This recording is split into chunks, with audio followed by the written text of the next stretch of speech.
Welcome to Madras granny. நம்ம நிறைய varieties of tandoori recipes சாப்பிட்ருப்போம். சிக்கன்லையும் வெஜிடபிள்ஸ் வச்சும். பட் இது கொஞ்சம் டிஃப்ரெண்ட்டாக இருக்கும். இது வந்து பிரசல்ஸ் ஸ்ப்ரவுட்ஸ் வச்சு செய்கிற ஒரு tandoori type of Brussels sprouts recipe அப்படின்னு சொல்லலாம். ஸோ இது வந்து பார்த்தீங்கன்னா கொஞ்சம் கேபேஜ் மாதிரியே தான் இருக்கும். But not cabbage. இது நிறைய fibre rich plus vitamin C and K rich food இது வந்து. இத டயட்ல இன்க்ளூட் பண்றது ரொம்ப நல்லது அப்படின்னு சொல்லுவாங்க. இந்த மாரி தான் இருக்கும். இது கீழ வந்து கொஞ்சம் அந்த இத கட் பண்ணி போட்டுட்டு, நடுவுல வந்து ஹாஃபா எடுத்துருங்க. ஹாஃபா கட் பண்ணி எடுத்துருங்க. இந்த மாரி எல்லாத்தையுமே சின்ன சின்னதா நடுவுல வந்து பாதியா கட் பண்ணிட்டு எடுத்து வச்சுக்கணும். பார்த்தீங்கன்னா, குட்டி கேபேஜ் மாரியே தான் இருக்கும் அது வந்துட்டு. பட் இது ஆனா கேபேஜ் கிடையாது.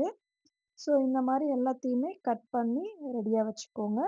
இத வந்து ஒரு தடவ பிளான்ச் பண்ணி எடுத்துக்கலாம். கொஞ்சோண்டு அ உப்பு போட்டு தண்ணீல வந்து ஒரு 2 நிமிஷம் சூடு தண்ணீல வந்து போட்டு எடுத்துருங்க.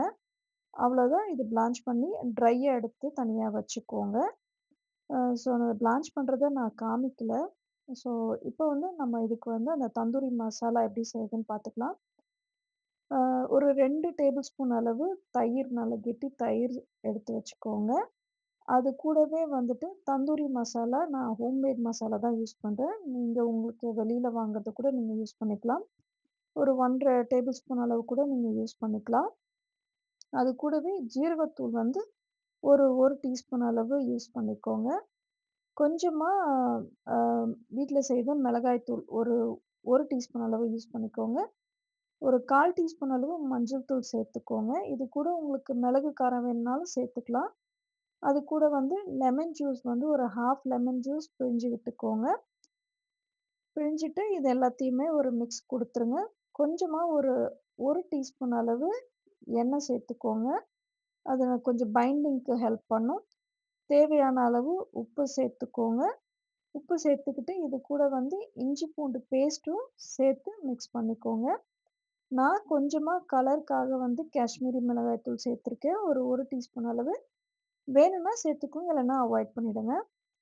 இப்ப இது எல்லாத்தையும் மிக்ஸ் பண்ணிட்டு, நம்ம ஏற்கனவே கட் பண்ணி, கிளீன் பண்ணி வச்சிருக்கிற அந்த பிரசல்ஸ் ஸ்ப்ரவுட்ஸ் வந்து இது கூட போட்டு, நல்லா மிக்ஸ் குடுத்துருங்க.